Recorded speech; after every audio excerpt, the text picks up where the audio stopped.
Well, I mean, it's a long story, but let's make it short. The bottom line is that if the definition of a victim is when someone says to you, "Why are you so unhappy?" and you say, "I am this way because of that person or that thing, that circumstance," which is really saying, I'm allowing my outer world to control my feelings and my thoughts.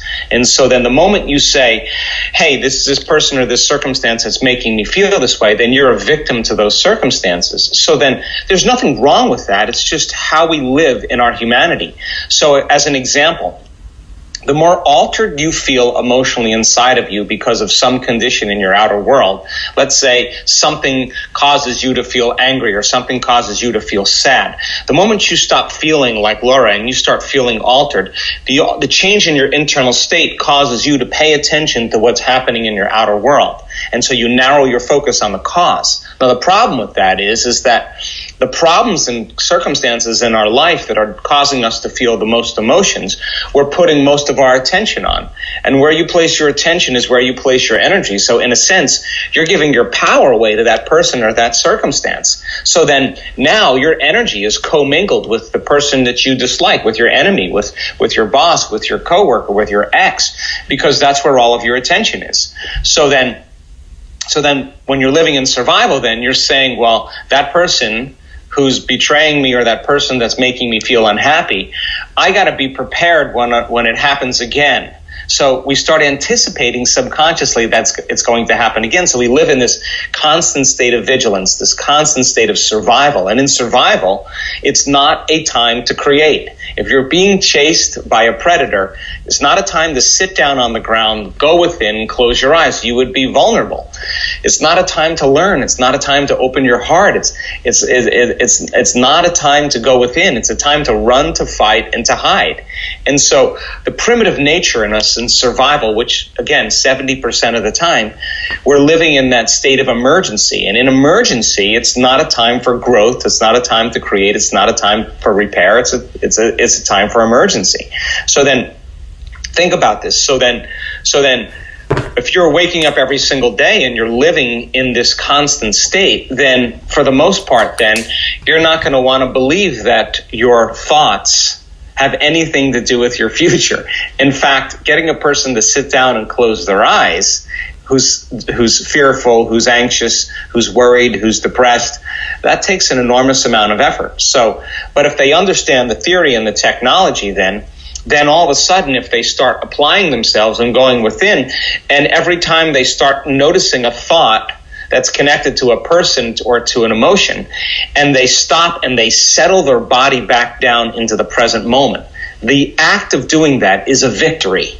Most people say, I can't focus. No, you became aware that you lost the present moment and you return back to the present moment. Every time you do that, you're telling the body it's no longer the mind, that you're the mind, and there's a liberation of energy. The body's releasing energy. Then the body says, well, you normally wake up at 8 o'clock, you get in traffic, and now all of a sudden you start getting angry in traffic, and now you're sitting there with your eyes closed and the body's going, you're off schedule. You usually feel angry at this time, so the body starts craving anger, and so what it does is it sends signals to the brain of all the past things in your life you can get angry about. And now the moment you realize that your brain is doing that just for the addiction of that emotion, and where you place your attention is where you place your energy. If you put your attention on that emotion, you're siphoning energy out of the present moment into the past. You become aware of that. You return back to the present moment, and you tell the body then it's no longer the mind. You settle it down. That's another victory. Then the body says, well, I want to get up. I got emails to check. I got to take a shower. I got phone calls to make. I got texts to return, and it wants to get up. And you wanted it to sit down, and you realize that when it's on a program and it starts to do that, and you settle it back down into the present moment, it's another victory. That means then your will is getting greater than the program, and David is slaying Goliath. And in the act of doing this over time, sooner or later, like the body, it's just the animal, it's just the servant. Sooner or later, if you're training an animal to sit, sooner or later it's going to learn how to sit, and the body finally surrenders to another mind. And that is the moment the person starts freeing themselves. So then once they get beyond their body, their identity, the people in their life, the things they own, the place they live, in time itself, when they become pure consciousness, now it's time to begin to connect to that resource, that field. And being able to understand how to do that allows them all of a sudden to create more from holism, from oneness, instead of duality, polarity, or separation, because the hormones of stress heighten the senses and we become materialists, which means then there's me here and there's you there. And if you look different than me, I'm going to feel more separate. And then there's me here, and then there's my dreams way over there, way out there, because that's how I see them, like at a distance. And I got to drag my body through space, and it's going to take time for me to get my new house, my new career, my new relationship, because I'm matter trying to influence matter. So then in the quantum, though, when you start connecting to this field, you experience less separation and more wholeness. And now when you create from the field, all you have to do is change your energy. And so when you do that properly, you no longer play by the rules of Newtonian physics. In fact, you do the opposite. You start drawing experiences to you, because now you are the vortex. We could say you collapse time and space, or the experience is drawn to you. Now all of a sudden the game changes, because the synchronicities, the coincidences, the serendipities, the opportunities start showing up in your life, and you're now the vortex. You're the center of that. When that starts to occur, and you start correlating what you were doing inside of you that produced that experience outside of you, you're going to pay attention to what you did, and you're going to do it again. And sooner or later, you're going to start believing more that you're the creator of your life and less the victim of your life. Now, here's the caveat.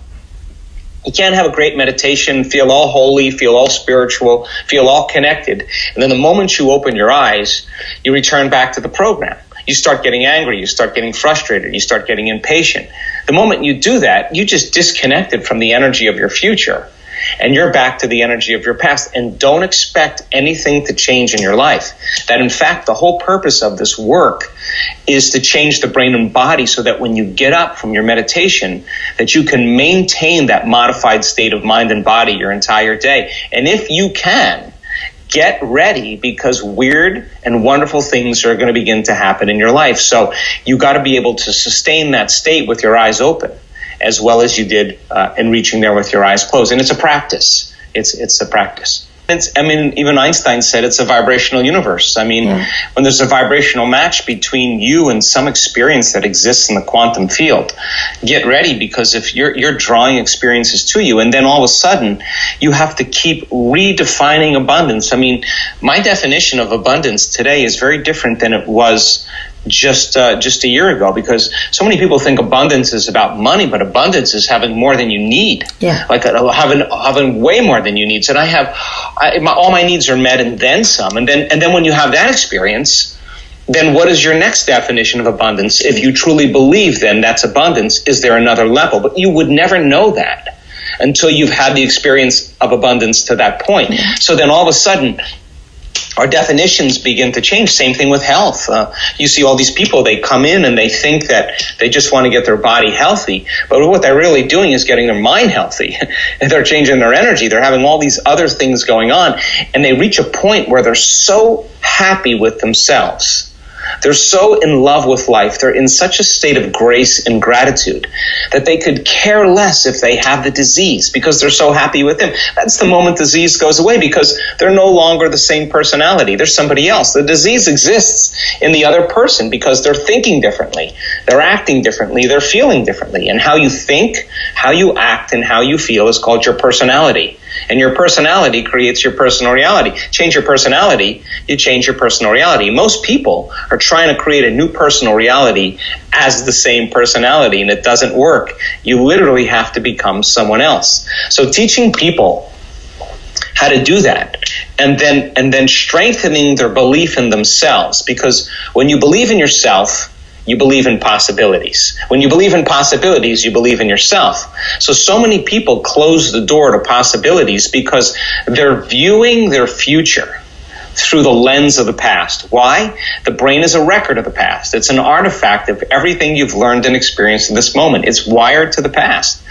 And feelings and emotions are the end product of past experiences. So most people wake up in the morning, they start thinking about their problems. Those problems are memories that are etched in their brain that are connected to certain people and things at certain times and places. The moment they start remembering their problems, they're already thinking in the past. Every one of those problems has an emotion associated to them. So they start feeling discouraged. They start feeling unhappy. They start feeling like a failure. And the moment they feel those emotions, now the body's in the past. Why? Because thoughts are the language of the brain and feelings are the language of the body. And how you think and how you feel creates your state of being. So in a sense, most people wake up and their entire state of being is in the past. So how can they see a new possibility when they're viewing their future through the lens of the past? So then I say, if you're not being defined by a vision of the future, then all you're left with is the memories of the past, and you will be predictable in your life. So people love to wait for trauma or crisis or disease or diagnosis or loss or something to go wrong in their life where they just reach their lowest point where they say, I got to change and I got to stop thinking this way. What have I been thinking about? How have I been acting? How have I been feeling? And the act of observing yourself by observation begins to disentangle you from the program, because now you're the consciousness observing the program, and you begin to objectify your subjective self. That's lighting a match in a dark place, and most people would rather turn on the TV, they'd rather get on their cell phone, they'd rather get on the internet, they would rather something outside of them change how they feel inside of them. And this work is about regulating it without anything outside of you, because when you do that, now you're free. You don't need a person, you don't need a drug, you don't need a thing, you don't need a shopping spree, a football game. You don't need any of those things. You can do it by yourself. And that's when we begin to develop this thing called unconditional love. Because our students, we've measured their neurotransmitters. Oxytocin levels, and many of our students go up hundreds of times. Oxytocin is the love chemical, and oxytocin signals nitric oxide, and nitric oxide signals a chemical called derived endothelial relaxing factor, which is a big word for causing your heart to literally swell. It causes the arteries in your heart to get more oxygen, more nutrients, more blood. It's not something mystical. It's very physiological. It's like just like when you're sexually aroused and blood flows there, the same thing is happening, but only it's happening in your heart. And you feel with a different consciousness so much love. This is where our creative center starts. This is where the beginning of our divinity. This is our connection. This is the union of polarity, the union of opposites. This is oneness, and where wholeness begins. This is where we should be creating from. So if you can't get energy here and you can't feel a love for your future, that means then on some level you're more addicted to the emotions of the past. So then this is really fundamental, because when people start to make those changes, they start getting happy for no reason. And all the things that they thought they wanted, the career, the relationship, all those things, they no longer want them because they feel so whole, they feel like they already have them. And so if your oxytocin levels are up 200 times, you're so in love with life, you feel so amazing that you wouldn't start judging another person, because if you did, you'd lose the feeling. And people start figuring out, I'm just going to stop judging. Hey, that person that betrayed me 10 years ago, I feel so whole, I'm going to let them go. I got to take my attention off them, because you feel so great. You don't really care about them any longer, and that's forgiveness. But you're not trying to do it. You're not trying to be spiritual. You're not trying to be forgiving. It's the side effect of a shift in consciousness. And when energy makes it to the heart, it goes right to the brain. We've measured that enough times, and it resets the person's baseline for fear and anxiety. It begins to change the survival centers in the brain, and the person's no longer so vigilant, looking around in their outer world of what's going to change and try to control and predict it. They're more relaxed into the present moment.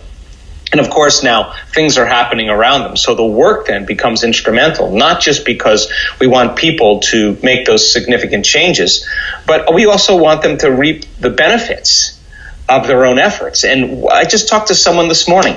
Just huge manifestation happened to this woman. A lot of money, a lot of wealth. She's crying the whole bed. And she said, I'm starting to get that I created this. Now, that means then a layer of the illusion that we're powerless we have been so conditioned into powerlessness, into hopelessness, into self-limitation.